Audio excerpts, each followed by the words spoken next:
చూస్ country delight, live better. ఇప్పుడే country delight app ని download చేసుకోండి. ఓకే, మార్పు వచ్చిందా ఇప్పుడు?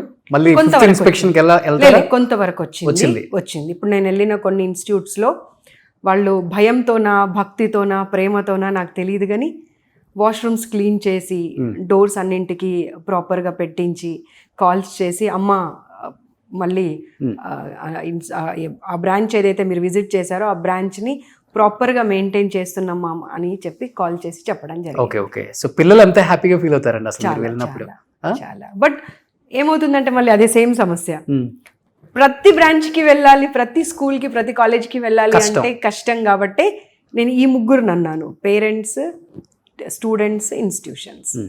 వాళ్ళు బాధ్యత తీసుకుంటే అసలు మనం వెళ్ళి వాళ్ళని ప్రశ్నించేటువంటి అసలు ఆ ప్రశ్ననే రాదు. అవును, కానీ మీ మీద ఒక అపవాదం ఉంటుందండి బయట.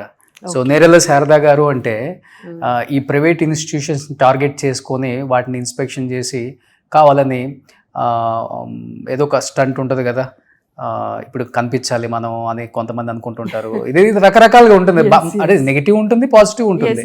So publicity stunt. Government institutions, government hostels ఎప్పుడైనా విజిట్ చేశారా? అక్కడికి వెళ్ళి చూడాలి కదా అసలుకి ఎలా ఉందో పరిస్థితి, అది ఎప్పుడు చూడలేదా అమ్మ అంటారు.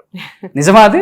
లేదు, చాలా తప్పు. అది ఏమవుతుంది అంటే వాళ్ళు న్యూస్లో వచ్చినప్పుడు కానీ, నేను వెళ్ళిన ప్రతి ప్రోగ్రామ్ నా ట్విట్టర్లో, నా ఇన్స్టాలో ఉంటుంది. ఓకే, మీరు నా ట్విట్టర్ కనుక ఓపెన్ చేసినా, ఇన్స్టా ఓపెన్ చేసినా కానీ ముందుగా నేను విజిట్ చేసినవి గవర్నమెంట్ హాస్టల్స్ అండ్ గవర్నమెంట్ కాలేజెసే. ఓకే, ఆసిఫాబాద్లో వెళ్ళి కేజీబీవీ స్కూల్స్ కానివ్వండి, ప్రతి హాస్టల్ని విజిట్ చేసి వచ్చాను.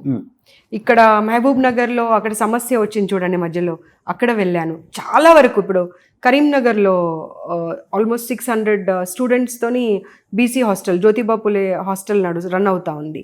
అందులోనే మళ్ళీ అగ్రికల్చర్ స్టూడెంట్స్ ఉన్నారు, అంటే 1200 మంది ఉన్నారు.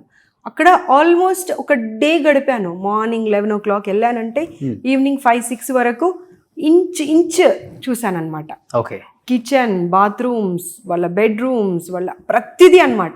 కాకపోతే ఏమవుతుంది, ప్రైవేట్ ఇన్స్టిట్యూషన్కి వెళ్ళినప్పుడు ఆ హైప్ ఉంటుంది చూడండి, అవును, జనాలు చూడడము, రియాక్ట్ అవ్వడము గవర్నమెంట్ ఇన్స్టిట్యూషన్స్ పైన రావట్లేదు.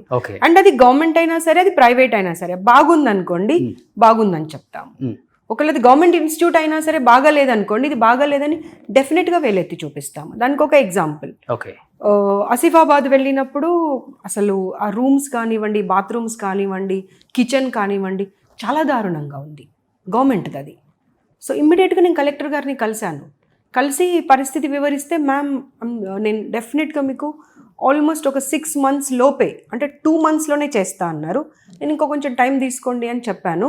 సో అంటే ఎందుకు అంటే 1 day 2 daysలోనే అయితేనేమో మనము వైట్ వాష్ అట్లాంటివి చేయొస్తుంది. కానీ కొన్ని కన్స్ట్రక్షన్స్ అంటే కొన్ని అప్రూవల్స్ కావాలి వాళ్ళకు కూడా, అవన్నీ చేయడానికి. సో కలిసి చెప్పి రావడం జరిగింది. సో అది మిస్ చేస్తున్నారు పబ్లిక్. ఓకే, సో ఇది చూసినప్పుడు అది కూడా చూడాలి. జ్యోతిబా పులే హాస్టల్ ఉంది, ఆ హాస్టల్లో కొన్ని ప్రాబ్లమ్స్ చూశాను నేను. ఎవరైతే మెయింటెనెన్స్ ఉన్నారో అక్కడికక్కడికే చెప్పాను, వీళ్ళని సస్పెండ్ చేసేసేయండి, వీళ్ళని కంటిన్యూ చేయకండి, వీళ్ళ ప్లేస్లో ఇంకొకరిని పెట్టుకోండి అని చెప్పి. ఎందుకంటే నేను వెళ్ళి చూసినప్పుడు ఆల్మోస్ట్ ఒక 6 months అయింది కావచ్చండి అసలు బాత్రూమ్స్ క్లీన్ చేయక. అబ్బా, నేను అన్నాను ఇలా ఎలా పెట్టావమ్మా అంటే, తప్పు అయిపోయిందమ్మా, పొరపాటు అయిపోయిందమ్మా అంటే. నేను అన్నాను, నేను వచ్చాను కాబట్టి తప్పు అయిపోయింది, పొరపాటు అయింది అంటున్నావు, నేను రాకపోయి ఉంటే ఇంకా 6 months ఇలాగే ఉండేది కదా అని చెప్పి వార్నింగ్ ఇచ్చి రావడంతో నెక్స్ట్ మళ్ళీ నాకు పిఏ కానివ్వండి, ఇంకా వేరే వాళ్ళు డిడబ్ల్యూ ఆఫీస్ నుండి వాళ్ళని పంపించాను, నిజంగా మళ్ళీ మెయింటెనెన్స్ ప్రాపర్గా ఉందా లేదా అనేది.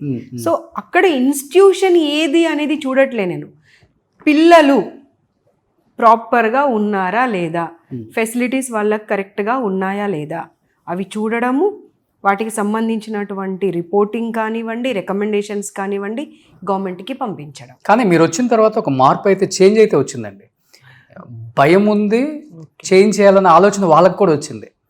అరే మనం ఇన్ని ఫీజులు తీసుకుంటున్నాం, మనం అట్లీస్ట్ పిల్లలకి ఏమేమి ఇవ్వాలి, స్మాల్ థింగ్స్ మీరు చెప్పేది, బాత్రూమ్ క్లీనింగ్, మంచి ఫుడ్, స్మెల్ లేకుండా కర్రీ, సెక్యూరిటీ, ఇవన్నీ చిన్నవి చెప్పాలంటే. ఇవన్నీ రీసెంట్గా వెళ్ళింది వాచ్మెన్ తర్వాత అక్కడ పనిచేసే స్టాఫ్ బాయ్స్ ఎవరైతే ఉన్నారో, గర్ల్స్ పైన 3 floors ఉంటారు, ఎప్పుడు పడితే అప్పుడు పైకి వెళ్ళిపోతున్నారంట. అయ్యో. సెక్యూరిటీ లేకపోతే ఎలా పిల్లలకి? స్ట్రాంగ్గా వార్నింగ్ ఇచ్చొచ్చాను, ఇంకా దాని రిపోర్టింగ్ లేదు. ఇప్పుడు నెక్స్ట్ 2 daysలో వాళ్ళకు ఇక్కడికి పిలిపించి ఆ రిపోర్టింగ్ అనేది అడుగుతాము. అంతకుముందు ఇన్స్టిట్యూట్కి మేము వెళ్ళినప్పుడు వాళ్ళని సస్పెండ్ చేయమని చెప్పాము, దాన్ని ఇంతవరకు వాళ్ళు రిపోర్టింగ్ చేయలేదు. సో మేము ఎక్కడ కాంప్రమైజ్ అయ్యే పరిస్థితి లేదండి. ఓకే.